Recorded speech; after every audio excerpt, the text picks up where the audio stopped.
Merci beaucoup.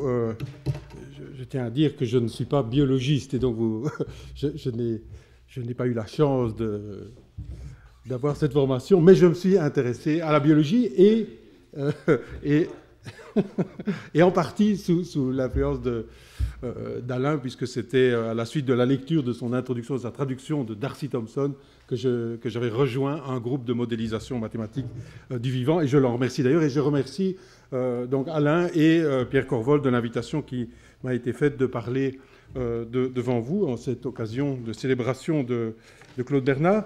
Alors, je suis conscient d'aborder, en abordant ce sujet, d'aborder un sujet extrêmement difficile, et je n'ai certainement pas la prétention de donner des solutions miracles ou de donner des solutions même un peu approchées à cet énorme problème qui est le problème de l'efficacité des mathématiques, et non seulement d'efficacité en physique, mais dans les sciences du vivant. Alors vous savez certainement qu'au début des années 60, le prix Nobel de physique, Wigner, avait écrit un article qui est resté très célèbre sur la déraisonnable efficacité des mathématiques en physique, dans lequel il illustrait, ce qui est évidemment une évidence aujourd'hui, le fait que les mathématiques sont non seulement d'une efficacité extraordinaire en physique des particules, pour ce qu'il connaissait à l'époque,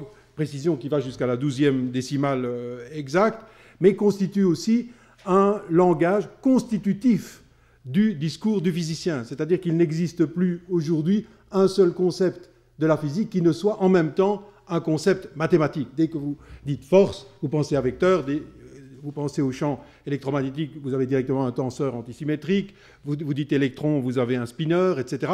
Donc le langage mathématique est un langage constitutif du langage physique, ce qui n'est pas nécessairement vrai dans les autres disciplines qui ne sont pas des disciplines de la physique.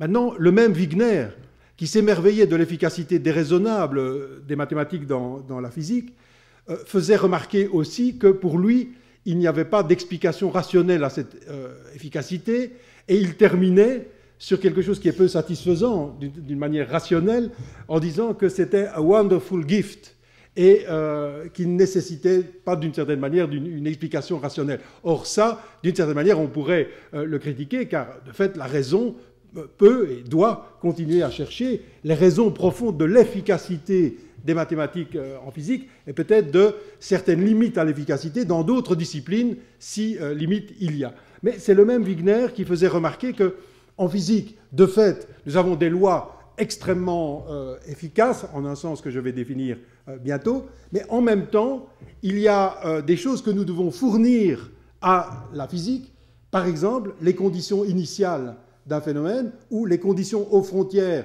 d'un phénomène que les lois générales ne produisent pas elles-mêmes.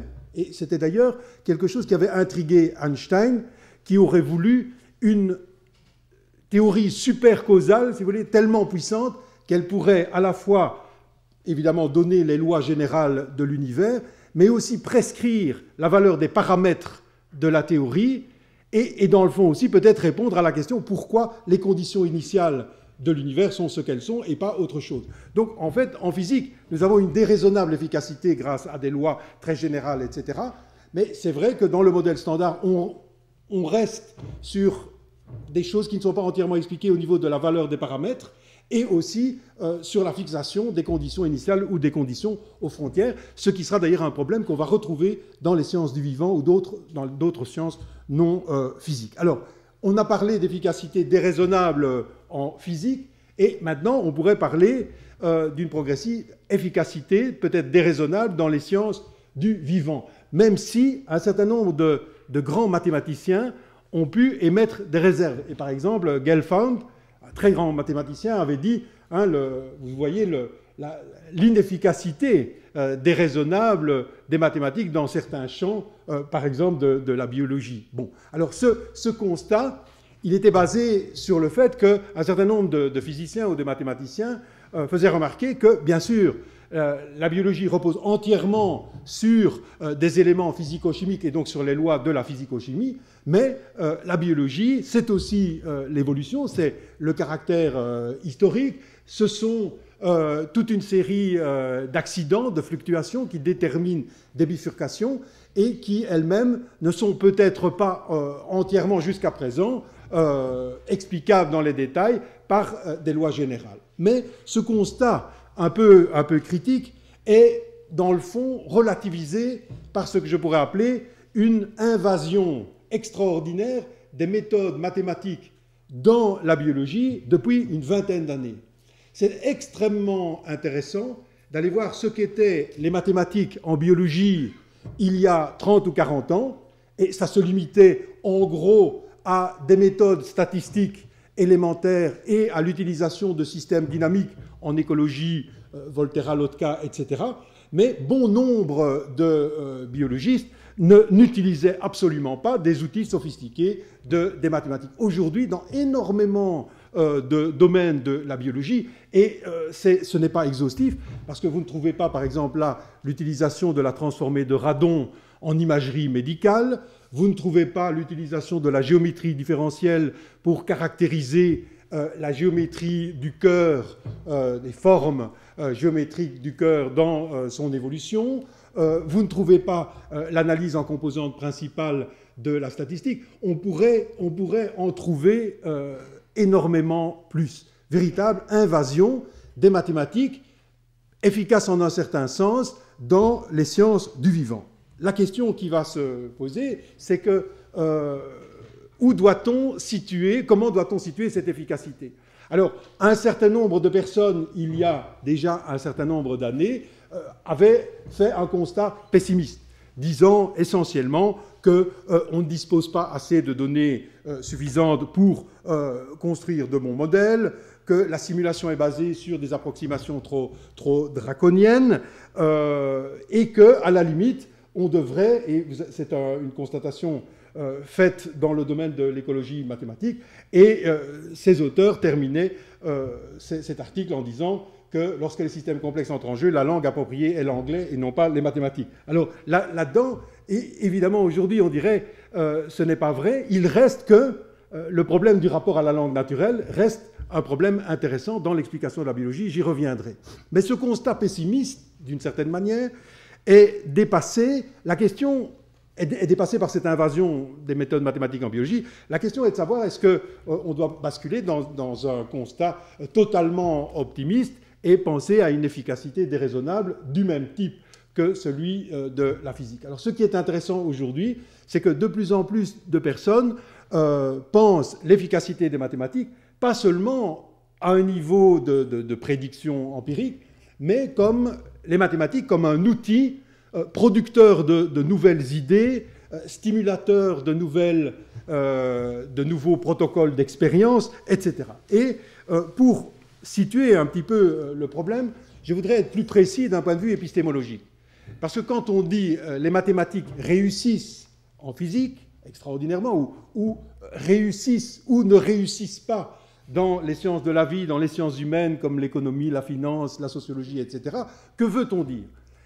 Il me semble qu'il faut d'abord clarifier la notion d'efficacité. L'efficacité veut dire plusieurs choses.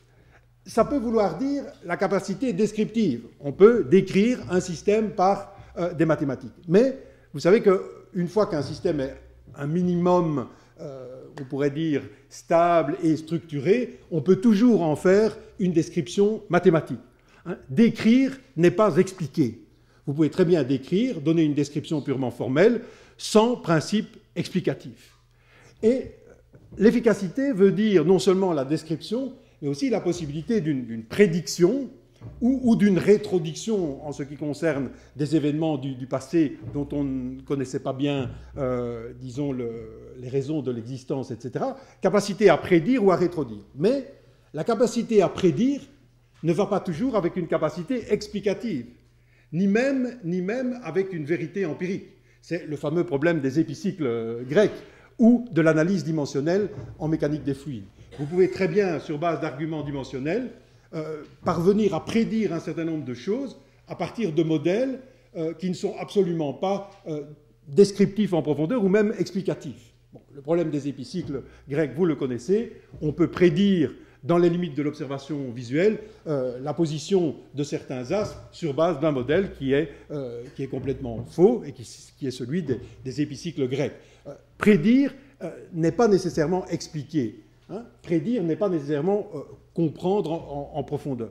On peut prédire certaines choses avec de la statistique sans comprendre quoi que ce soit à l'explication profonde des phénomènes. Maintenant, l'efficacité veut dire, à mon avis, non seulement décrire et prédire, mais soulever un coin du voile. Et en physique, on ne peut pas réduire les mathématiques simplement à un outil de prédiction.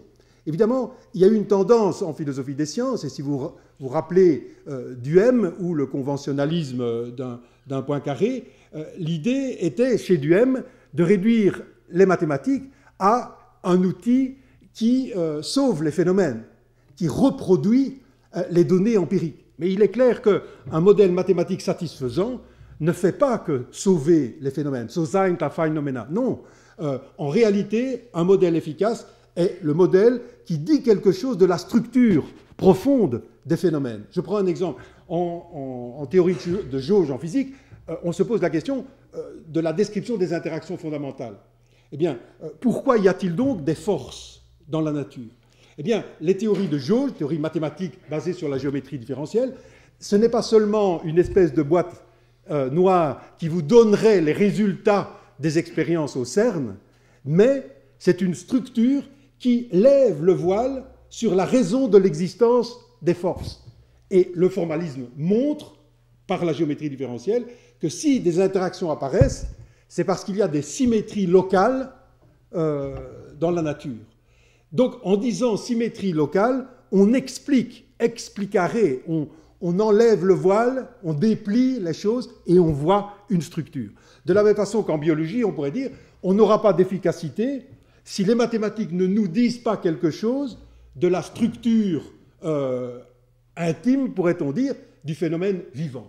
Donc, efficacité ne veut absolument pas dire une espèce de boîte noire qui, on tourne la manivelle et on reproduit toutes les séquences de données empiriques. Ça, ce n'est pas suffisant pour l'efficacité. Ce qui fait l'efficacité des raisonnables des mathématiques en physique, c'est aussi le caractère explicatif. Mais on ne pourrait pas se borner à cela, car de fait, aujourd'hui, l'efficacité des mathématiques en physique n'est pas seulement liée à la description, à la prédiction, au caractère explicatif, etc., mais aussi à ce que, je pense, Alain Cohn, dans son dialogue avec Jean-Pierre Changeux, appelait la générativité, c'est-à-dire la capacité pour un modèle ou une théorie d'engendrer des idées nouvelles, c'est-à-dire d'aller bien au-delà de ce qui est connu pour susciter de nouvelles intuitions, de nouvelles idées d'expérience, etc.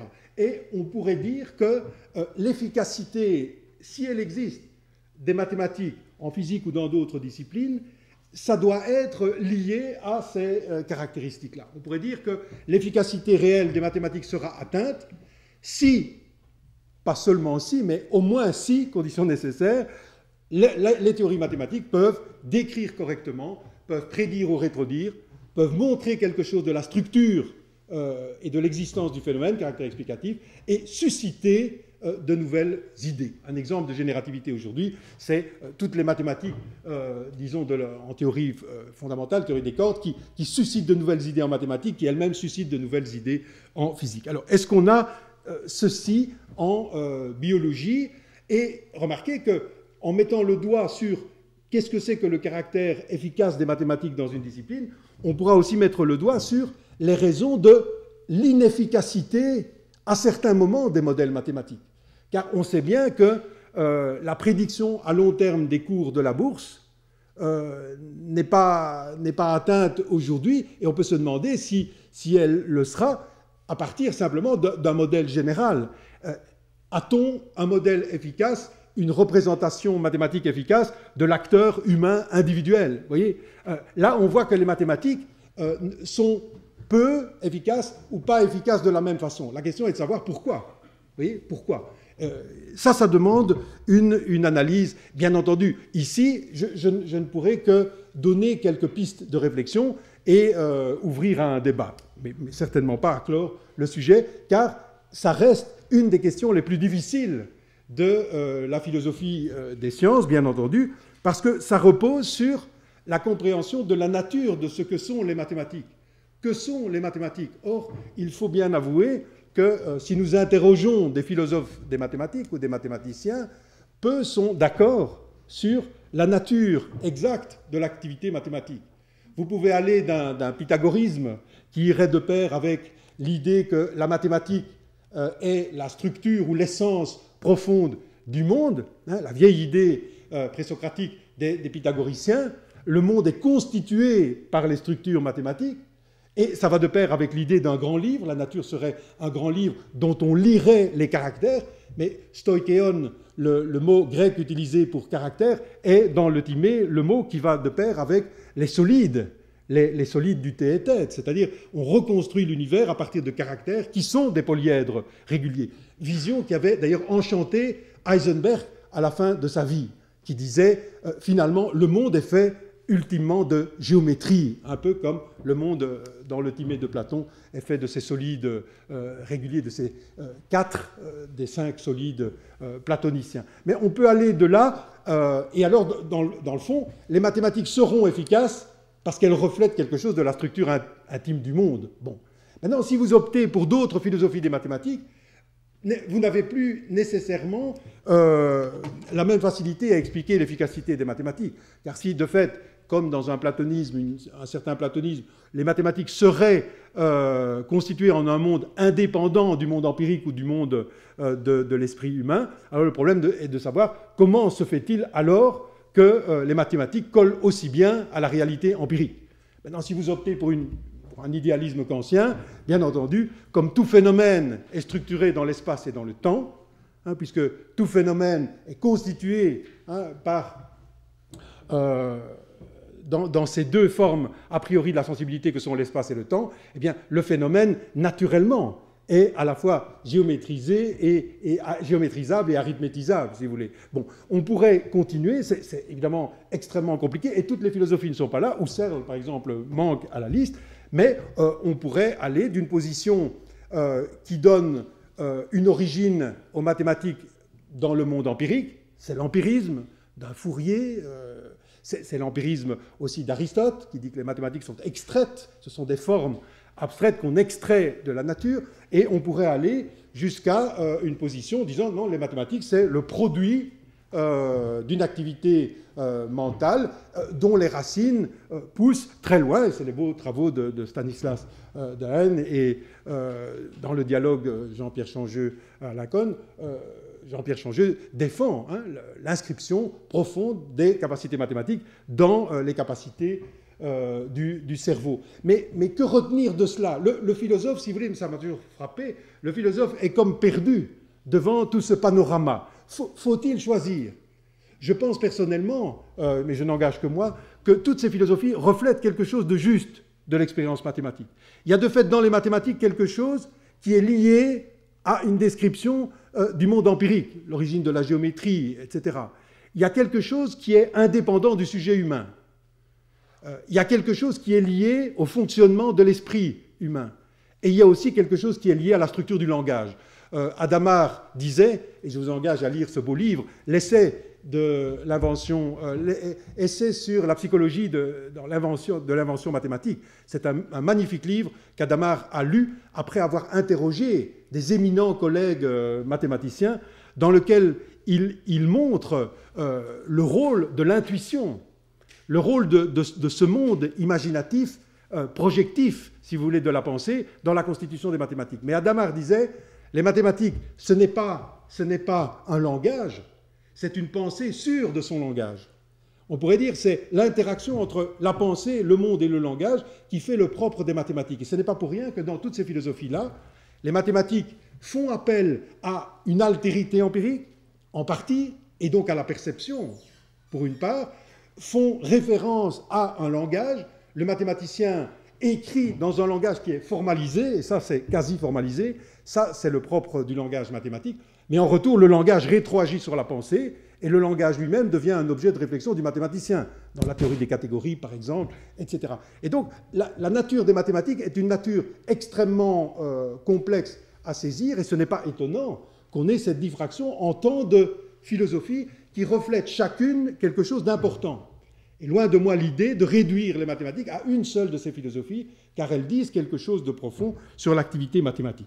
Donc, bien entendu, je ne vais pas entrer dans une description profonde de ce que sont les mathématiques, ce serait ambitieux et prétentieux de ma part. Je voudrais juste faire remarquer la chose suivante, et c'est quelque chose sur lequel on n'insiste pas assez.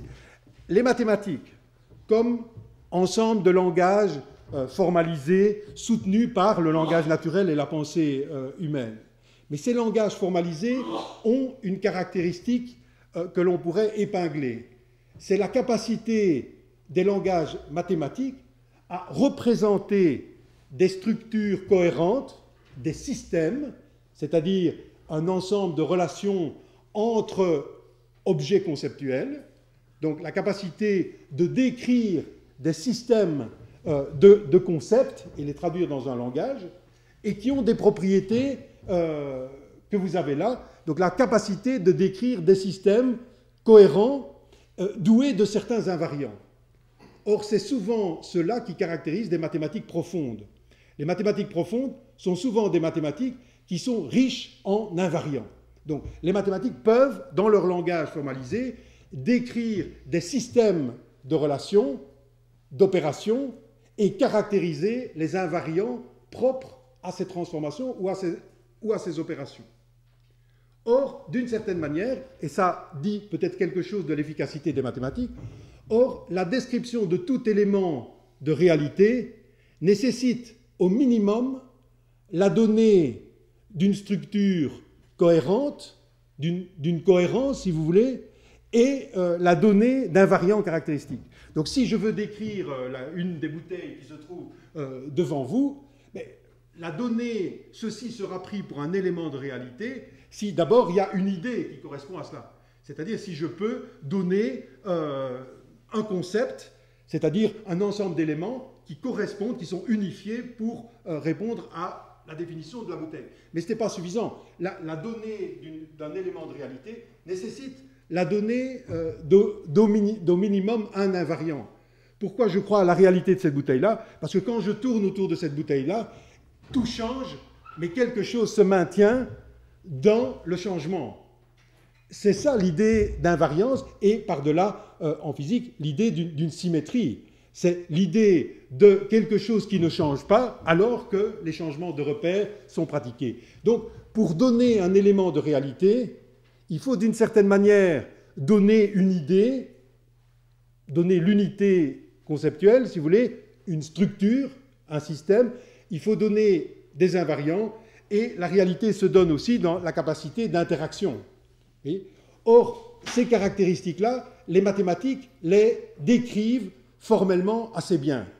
Les mathématiques sont capables de donner, d'établir des relations entre objets conceptuels et donc de définir un système, unité, cohérence, si vous voulez, mais elles sont capables aussi de donner les invariants caractéristiques des transformations. Mais l'idée de cohérence munie ou accompagnée d'invariants, c'est le propre de la donation du réel comme réel.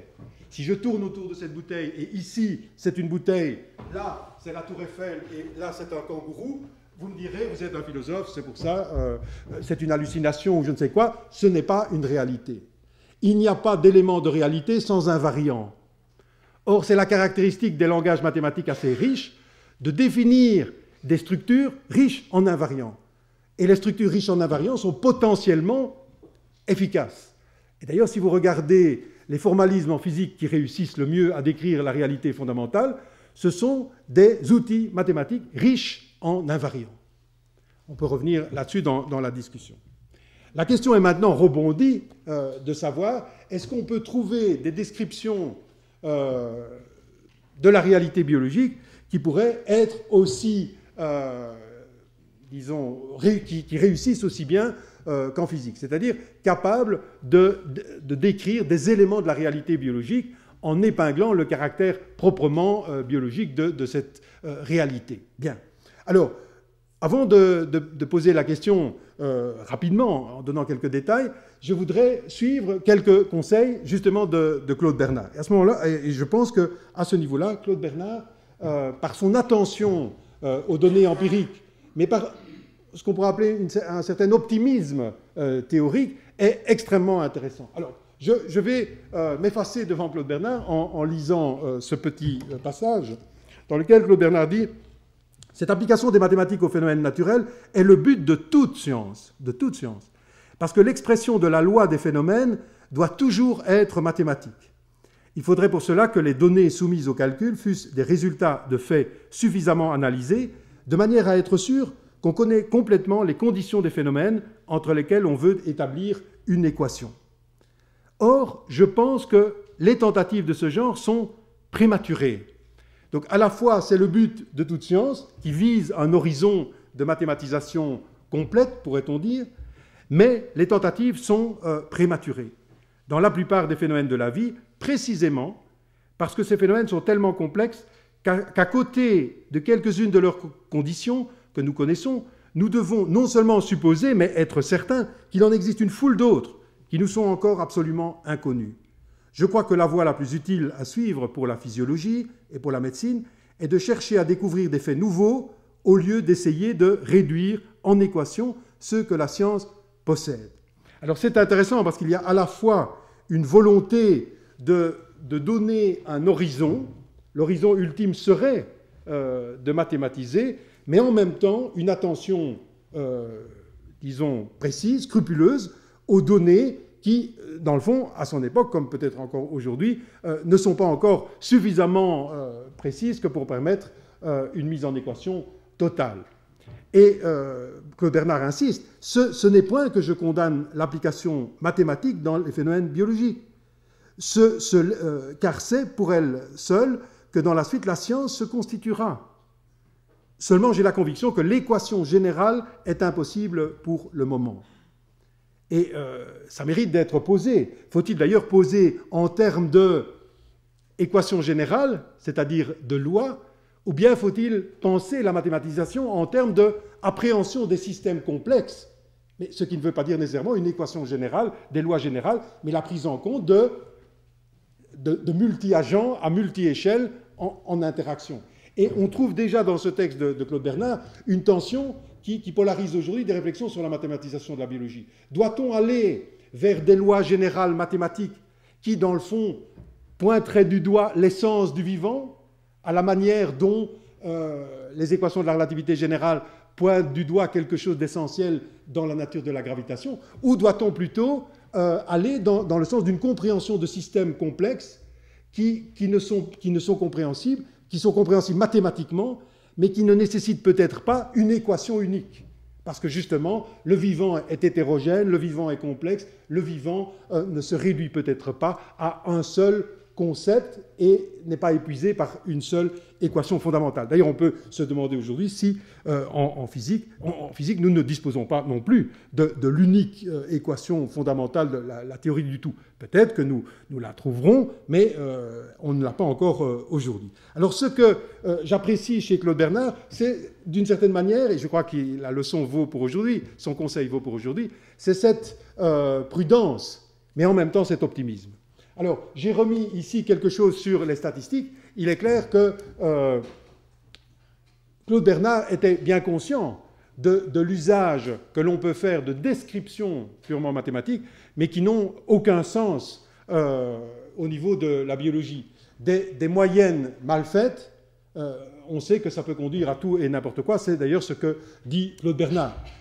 Un professeur de statistique disait qu'il y a deux façons de mentir. La première, c'est de mentir. La deuxième, c'est de faire de la statistique. Et on peut comprendre. Et Claude Bernard donne des exemples assez humoristiques dans l'introduction à la médecine expérimentale. Alors, j'en resterai sur ce conseil, si vous voulez, de Claude Bernard. En résumé, toutes les applications du calcul seraient excellentes si les conditions physiologiques étaient bien exactement déterminées. C'est donc sur la détermination de ces conditions que le physiologiste et le médecin doivent concentrer pour le moment, tous leurs efforts. Il faut d'abord déterminer exactement les conditions de chaque phénomène. C'est là la véritable exactitude biologique. Et sans cette première étude, toutes les données numériques seraient inexactes est d'autant plus inexacte qu'elle donne des chiffres qui trompent et en imposent par une fausse apparence d'exactitude. Et de fait, il y a des modèles mathématiques qui peuvent donner l'impression d'une certitude relativement absolue et qui détournent totalement du phénomène. On sait la fascination qu'avait sur les ingénieurs financiers le mouvement brownien et l'impossibilité pour eux, pour une grande partie d'entre eux, de considérer d'autres processus stochastiques que le mouvement brownien. Et de fait, la fascination pour ce modèle brownien a pu conduire à une mauvaise estimation de risque dans certaines situations.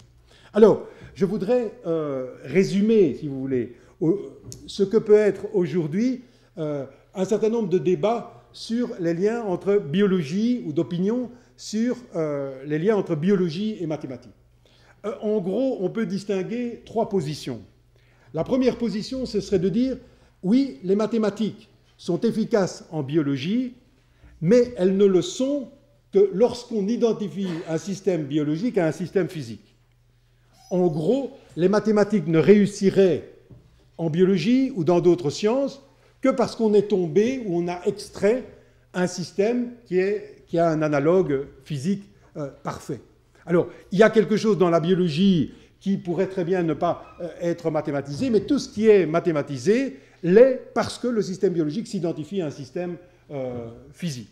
Alors, une deuxième position pourrait être de dire, oui, c'est peut-être vrai, ok, c'est peut-être vrai, tout système, toute description mathématique efficace le sera parce qu'on a identifié un système biologique à un système physique, mais il reste des parties spécifiques à la biologie qui ne seront jamais mathématisées. On pourrait, de façon analogue, dire, en finance, par exemple, on parviendra à modéliser des tas de choses sur les cours de la bourse, sur des comportements globaux d'acteurs économiques, mais peut-être qu'il n'y aura jamais de théorie économique de l'acteur économique individuel. Et peut-être que certaines choses échapperaient à la mathématisation, si vous voulez. Bon. C'est la deuxième position, une position qui dirait il n'y a pas de loi générale mathématique en biologie et peut-être dans les sciences sociales, mais quand il y a une réussite, c'est peut-être toujours parce qu'il y a une identification avec un système physique. La troisième thèse pourrait être la suivante.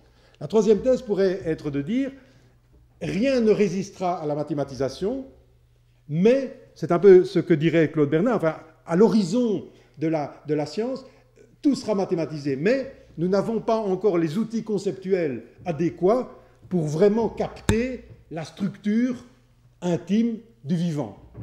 Donc, en gros, trois positions. Et je vais essayer d'en dire chaque fois une toute petite chose pour rester dans les temps. Alors, la première thèse était une thèse qui avait d'ailleurs été défendue par Lévy-Leblond dans le cadre du séminaire de Maurice Loy, René Thom et Dieudonné à l'École normale dans les années 70, de dire ceci, essentiellement, l'efficacité des mathématiques vient du fait que nous sommes tombés sur des systèmes physiques. La thèse que nous proposons, dit Lévy-Leblond, c'est par la nature de son rapport aux mathématiques, par le rôle constitutif qu'elle joue, que tel ou tel canton du continent des sciences de la nature, la biologie par exemple, c'est moi qui le cite, accède à cette reconnaissance qui le situe dans le territoire de la physique. Donc, l'idée est ici, chaque fois que vous êtes tombé sur un système qui est analogue à un système physique, forcément, l'efficacité est déraisonnable. Bon. Maintenant, est-ce vrai? Oui, mais doit-on simplement en rester là? Alors, ce que moi je voudrais dire, c'est que, de fait, les mathématiques sont extrêmement efficaces quand vous avez identifié dans un système biologique un système analogue à un système physique, mais la physique seule ne suffit pas. Et l'exemple peut être donné par cette magnifique théorie d'Alan Turing, et c'est probablement le plus grand et le père de la biologie mathématique et théorique telle que nous la connaissons aujourd'hui. Et Turing voulait faire non seulement un modèle de la pensée, mais un modèle du corps humain, un modèle de l'humain et un modèle du système vivant. Et le modèle de Turing, qui est un modèle de réaction-diffusion, qui marche et qui est efficace dans bon nombre de situations, mérite quand même quelques commentaires, parce que pour l'appliquer de manière efficace, il faut que le système soit un système sur lequel les morphogènes diffusent. Oui, il faut que la diffusion soit possible. Et deuxièmement, il faut connaître les mécanismes précis de réaction, parce que les équations de Turing sont des équations de réaction-diffusion. Mais qui nous dit si la diffusion est possible? Qui nous fixe les détails des termes de réaction? Si ce n'est la physico-chimie, si ce n'est le biologiste qui peut nous dire que, je ne sais pas moi, on a un syncytium et donc on peut diffuser largement. Ou on a des compartiments, mais les morphogènes trouvent, comme dans les travaux d'Alain, trouvent le moyen de se propager d'un compartiment à l'autre, pour dire les choses simplement. Mais ça, c'est le biologiste qui le précise. Or ça, c'est de l'ordre, pourrait-on dire, des conditions aux frontières et des conditions initiales et des paramètres de la théorie. Alors on pourrait dire, oui, le modèle est tout à fait efficace, mais ça ne remplace pas, si vous voulez, le travail du biologiste qui va lui préciser les conditions initiales, les conditions aux frontières, la forme précise des termes de réaction, etc. Donc, de fait, c'est un système qui marche et qui marche bien dans toute une série de situations. Il y en a trop sur le marché pour que je puisse les mettre ici, mais ça marche bien dans certaines situations, ça marche peut-être moins bien dans d'autres. Je vais y revenir.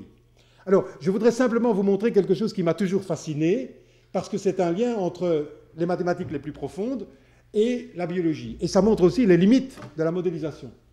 Alors, Arnold, le grand mathématicien russe, avait fait la conjecture qu'il existe des solides convexes, tridimensionnels, homogènes, avec un seul point stable et un seul point instable. Alors, pour comprendre ceci, en général, vous avez, si vous prenez des solides, vous avez en général des points de stabilité, beaucoup de points de stabilité et des points d'instabilité. Alors, vous connaissez le fameux jouet qu'on donne aux enfants et qui est une espèce de petit clown qui bascule et qui a de fait une situation stable et une situation instable, mais le solide est inhomogène. Il peut faire comme ça parce que la densité inférieure est supérieure à la densité supérieure. Mais en général, si vous regardez des solides usuels, vous avez plusieurs points instables, plusieurs points instables. Et Arnold a conjecturé qu'il existe des solides homogènes, convexes, tridimensionnels, qui ont un seul point stable, un seul point instable. Et la conjecture a été démontrée.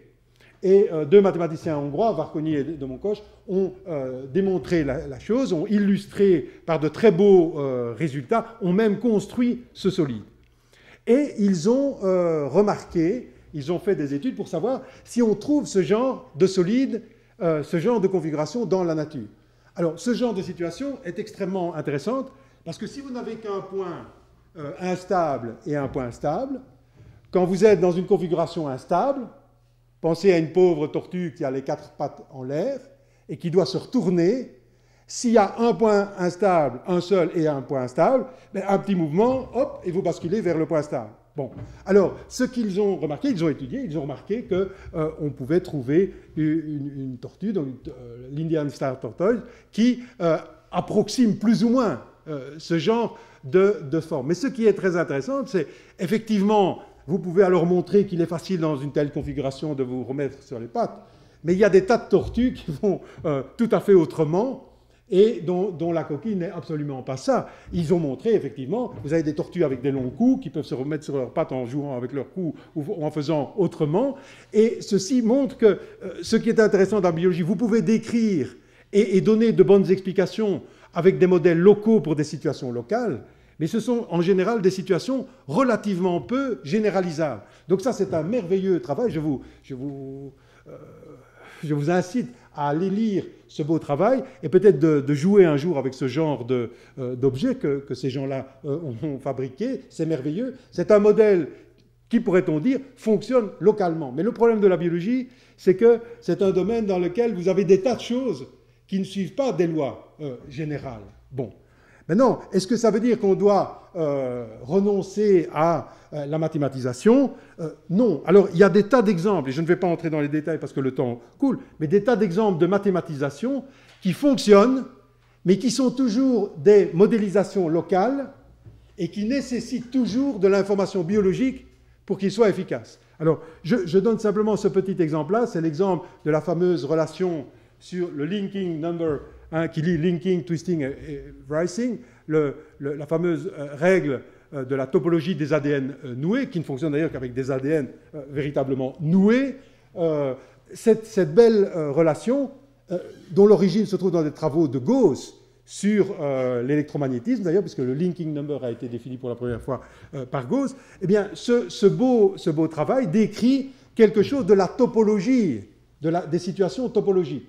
Et on peut, grâce à cela, d'ailleurs, expliquer un certain nombre de comportements des vrilles des plantes grimpantes pour répondre à une question que Darwin s'était lui-même posée pour savoir comment on pourrait caractériser les vrilles de certaines plantes. Vous avez des plantes avec des vrilles qui passent d'un support à l'autre en s'étendant, et puis quand la tension se relâche, vous avez des vrilles qui tournent dans des sens différents. Pourquoi? Mais la réponse est donnée par cette formule. Mais d'une certaine manière, pour bien comprendre ce qui se passe, là, on doit faire intervenir aussi des conditions initiales de type physiologique, physiologie des plantes. On doit faire intervenir des conditions énergétiques qui ne sont pas du tout modélisées uniquement par la physique. Et on pourrait donner des tas d'exemples de modélisation de forme des liposomes, etc. Alors je voudrais simplement donner un dernier exemple. C'est l'exemple de la formation des écailles sur la peau du crocodile. Et ça montre bien ici le caractère difficile de la biologie. Sur un crocodile, comment expliquer les formes et les positionnements des écailles sur cette pauvre animal? Eh bien, sur le dos du crocodile, la mise en place de ces structures d'écailles peut se faire en référence à un modèle réaction-diffusion.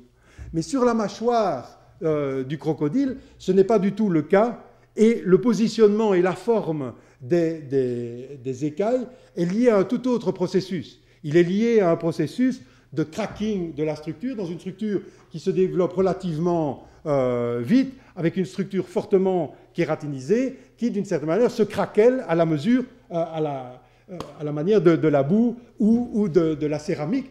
Et ces formes rappellent étrangement toute une série de choses chez Darcy Thompson quand il réfléchissait aux nervures sur les ailes des insectes, etc., sur les conditions de tension, puisque l'apparition de ces craquures suit des règles et on peut caractériser les polygones aléatoires qui apparaissent. Mais ceci pour dire que sur un même animal, vous avez différents types de mécanismes et de lois qui vous expliquent la mise en place de ces structures. Donc il ne faut pas absolument penser qu'on pourrait avoir une sorte d'équation générale permettant de résumer le tout. Mais est-ce qu'il faut alors abandonner l'idée d'une mathématisation complète, un horizon de mathématisation pour la biologie? Mais je ne pense pas. Parce que, dans le fond, nous faut-il penser la biologie comme la physique? Eh bien, non, parce qu'on pourrait penser que ce qui est le propre de la biologie, ce sont des systèmes qui naissent, qui vieillissent, qui se reproduisent, des systèmes qui sont hétérogènes, des systèmes multi-agents, multiniveaux, en interaction complexe, comme M. Kurilski l'a bien montré ce matin, et on pourrait penser que de nouveaux outils issus de la théorie des systèmes complexes pourraient peut-être soulever le voile sur le fonctionnement du vivant, sans l'épuiser peut-être totalement. Mais il y a des tas d'outils mathématiques qui ont été développés dans le cadre des systèmes complexes, qui pourraient être utilisés et qui ont jusqu'à présent été sous-exploités. Et je voudrais simplement citer un exemple. Donc, on a parlé tout à l'heure de graphes, de systèmes complexes, mais il est clair que pour le biologiste, les connexions entre les nœuds doivent aussi être caractérisées finement. Et par exemple, on pourrait imaginer que la biologie ne se contente pas, évidemment, de graphes, mais elle met sur ces graphes une dynamique, et elle caractérise les liens entre les nœuds. Et ceci est un bel exemple de lien entre les mathématiques pures, de nouveau, et la biologie. Dans les années 80, René Thomas, de l'Université de Bruxelles, avait fait une belle conjecture sur les conditions nécessaires pour la multistationnarité. Et il avait pensé à ça en référence aux travaux de Delbrück. Parce que Delbrück avait pensé à la multistationnarité pour expliquer la différenciation cellulaire. Et René Thomas a émis la conjecture que si on met une dynamique sur un graphe, inhibition-activation, eh bien, s'il existe au moins un circuit positif, vous avez une condition nécessaire de multistationnarité. Et ça a été démontré assez récemment par Christophe Soulet de l'IHES à Bure-sur-Yvette, qui a démontré finement, avec des méthodes mathématiques très précises, la conjecture de René Thomas. Mais ça veut dire d'une certaine manière que si on enrichit la structure des graphes, si on utilise les méthodes des systèmes complexes qui sont à notre disposition, peut-être justement qu'on parviendra à lever le voile sur la complexité du système biologique avec des méthodes appropriées. Alors je voudrais terminer simplement en citant un exemple. Vous savez que un système biologique est un système finalement avec des tas de composants en interaction. Il y a des tas de niveaux et il y a des tas d'échelles spatiales et des tas d'échelles temporelles. Or, ce qui est intéressant, on pourrait se dire, c'est que face à cette complexité de niveaux, d'échelles, on ne parviendra jamais à bien saisir tous les paramètres pertinents, puisqu'il y en a trop, et toutes les modélisations seront des approximations très mauvaises. Or, il se fait qu'en physique, on a, en mécanique statistique, des techniques qui sont issues du groupe de renormalisation et qui permettent, d'une certaine manière, de comprendre ce qui se passe lorsqu'on a des multiples niveaux en interaction et de comprendre quelles sont les variables pertinentes ou non pertinentes qui pourraient éventuellement sortir, émerger à un certain niveau d'observation.